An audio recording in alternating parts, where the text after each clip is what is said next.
नमस्कार। इस वीडियो में आप सभी दर्शकों का हार्दिक स्वागत है। जो नए युवा वर्ग है या जो सोशल वर्क में कार्य करते हैं या जो राजनीतिक दल में कार्य करते हैं लेकिन उनको उसमें सफलता प्राप्त नहीं होती, तो राजनीति में सफल कैसे बने या सफल राजनेता बनने के रहस्य क्या है, इस मुख्य टॉपिक के इस वीडियो में आज नुक्कड़ सभाएं कैसी ली जाए, उसमें कौन से मुद्दे उठाए या नुक्कड़ सभाओं का महत्व क्या है, इस विषय पे आज हम चर्चा करेंगे। जब आप राजनीतिक दल का चुनाव करते हैं, उसमें आप सक्रिय होते हैं और आपका राजनीतिक कार्य में आप करियर चालू करते हैं, तो अगर जो आपका करियर है आप सही तरह से नहीं करते तो फिर आपको राजनीति में सफलता प्राप्त नहीं होती है। तो जब आप राजनीतिक दल में काम करना चालू करते हैं, पार्टी के कार्यालय में जाना आना वो कार्य करते हैं, फिर उसके बाद आपका कार्य क्षेत्र का आप चुनाव करते हैं, उसके बाद आगे किस तरह से आपकी राजनीतिक प्रवास है या राजनीतिक करियर को आपको बढ़ाना है, इस बात के लिए आपको आपके कार्य क्षेत्र को चुनने के बाद आपके कार्य क्षेत्र में आपको नुक्कड़ सभाएं या छोटी छोटी सभाएं करनी है। इससे आपका जनसंपर्क बढ़ेगा, आपके और वो जो लोग हैं जो मतदाता है उनसे आपका परिचय होगा, आपके और उनके विचार क्या है, आपका विचार उनके पास पहुंचेगा। इसलिए नुक्कड़ सभाएं करने के लिए आपको आपके कार्यक्षेत्र में दौरे करने हैं। वहाँ के दौरों के दरम्यान आपको छोटी छोटी सभाएं लेनी है, जिसमें या कोई मंदिर होगा उसमें आपको लेनी है, या छोटा कोई सभागृह होगा या स्कूल होगी, ऐसे स्कूल के आवार में आपको नुक्कड़ सभाएं लगानी होगी। अभी आप जब आपके कार्यक्षेत्र में आप जाएंगे तो आपको वहाँ की स्थानिक समस्या क्या है, जैसे कि आप जिस गांव में जा रहे हैं वहाँ की समस्या क्या है, पीने की पानी की है, रोड की समस्या है, युवकों की क्या समस्या है, या वहाँ के जो लोग हैं स्थानिक लोग हैं उनकी क्या समस्या है, या वहाँ जो खेती करते हैं उनकी क्या समस्या है,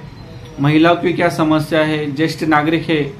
ऐसे उनकी क्या परेशानियाँ है, उस बात को आपको अध्ययन करना होगा, जिसका फायदा आपको उस नुक्कड़ सभा में आपके विचार सभी लोगों के सामने आप जब रखेंगे तो आपको उसका फायदा होगा। तो जब भाई आप राजकीय दौरा आपके कार्यक्षेत्र में करेंगे, नुक्कड़ सभाएं करेंगे, तो आपको वहाँ का पूरा समस्याओं की जान होनी चाहिए। उसके बाद आप जब भी दौरा करेंगे या नुक्कड़ सभाएं करेंगे तो आपको आपके समर्थकों के द्वारा आप कितने बिजी है इस बात को करना, उस बात को इस रूप में आपको पहुंचाना होगा कि आप एक व्यस्त नेता है, आपके पास बहुत लोगों का संपर्क है, आपके पास बहुत लोग समस्या लेके आते हैं, उसको आप छुड़ाते। ऐसे व्यस्त नेताओं की छवि आपके जो समर्थक टीम है उनके द्वारा आपको करनी है। आपके जो समर्थक है हर गांव में आपके समर्थक या आपके कार्यक्षेत्र में आप जहां भी नुक्कड़ सभाएं करेंगे वहां आपकी एक समर्थकों की टीम आपको बनानी होगी। जब भी आप वहां के दौरे करेंगे या कुछ नुक्कड़ सभाएं या छोटी छोटी सभाएं जब आप करेंगे तो उस समर्थकों के माध्यम से आपके कार्यों की सराहना करनी चाहिए। इसका प्रभाव एक पॉजिटिव होगा, अच्छा होगा। जब आप नुक्कड़ सभाएं करेंगे तो वहाँ के जो विरोधी पार्टियों के जो कार्यकर्ता है, नेता है या प्रतिस्पर्धी स्थानिक नेता है, उनकी आपको उनके कार्य की टीका करनी है, वो उनकी आलोचना करनी है, लेकिन आलोचना कैसी करनी चाहिए तो भी वो तर्क संगत से आलोचना की जानी चाहिए, ना कि उनका कोई चरित्र हनन करना चाहिए। चरित्र हनन करने से आपका नेगेटिव प्रभाव उस जन सभा में होगा। तो आपको टीका करनी है या उनसे उनकी आलोचना करनी है, लेकिन एक तर्क संगत से। उसके बाद आप जब भी आप सभा में जाएंगे तो आपको सकारात्मक रूप से जाना है, आपके विचार सकारात्मक होने चाहिए। उसके लिए आपको एक रणनीति बनानी होगी, और वो जो रणनीति है वो एक सकारात्मक रूप से करनी है। इससे आपकी जो सभा है वो सफल बनेंगी। उसके बाद आप जब भी सभा में जाएंगे तो आपको ऐसे ही आश्वासन देने होंगे कि जो आप पूरा कर सकते हैं, या फिर आपकी जो टीम है वो पूरा कर सकती है, ऐसे ही आपको आश्वासन देने हैं। जैसे कोई आपका वहाँ के पुलिस स्टेशन में आपका संपर्क होना चाहिए, या फिर वहाँ के जो सरकारी कार्यालय है, दवाखाना है, अस्पताल है, वहाँ के जो सरकारी कर्मचारी अधिकारी है,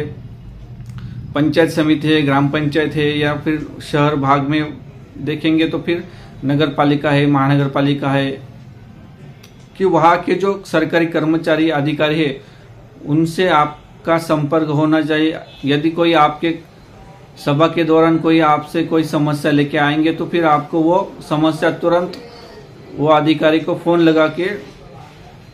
वो समस्या छुड़वानी है। उसके बाद जब भी आप जाएंगे उस सभा में तो फिर वहाँ के सभा में महिलाओं की संख्या आपको बढ़ानी होगी। उसके बाद स्थानिक जो नुक्कड़ सभा है आप जब करेंगे तो वहाँ की जो स्थानिक भाषा है वो आपको इस्तेमाल करनी है। वहाँ की जो बोली भाषा है, जैसे कि ग्रामीण भाग में आप जाते हैं तो फिर आपको उसी गांव की भाषा बोलनी है। शहर में जाएंगे तो आप जिस इलाके में जाएंगे उस इलाके की जो स्थानिक भाषा है वो भाषा का आपको अध्ययन करके आपको आपके सभा में वो भाषा बोलनी है। उसके बाद आपके सभा में आप जिस गांव में जाते हैं या फिर जिस परिसर में जाते हैं वो परिसर के जो प्रभावशाली नेता है या फिर वहाँ के संगठन जो सोशल वर्क में जो संगठन है या फिर कोई धार्मिक कार्य में जो संगठन है, वहाँ के जो मुख्य पदाधिकारी है या कोई मंडल रहता है या फिर कोई ऐसे मंदिर रहते हैं, वहाँ के ट्रस्टी रहते हैं या डॉक्टर रहते हैं, इंजीनियर रहते हैं, ऐसे जो प्रभावशाली जो भी व्यक्ति है उनको आपको आपके स्टेज में स्थान देना चाहिए। उसके बाद आपके जो समर्थकों के द्वारा उन्हीं समस्याओं को उठाए जो आप सॉल्व कर सकते हैं या फिर आप उस समस्या को हल कर सकते हैं। इस तरह से प्रेजेंटेशन आपको उस नुक्कड़ सभा में करना चाहिए। जब आप नुक्कड़ सभाएं करेंगी या फिर आपके कार्यक्षेत्र में आप दौरे करेंगे तो उससे आपका और जो मतदाता है या जो भी लोग सभा में आएंगे उससे आपका संपर्क बढ़ेगा, आपका रुतबा बढ़ेगा, उसका फायदा आपको अगले इलेक्शन में होगा।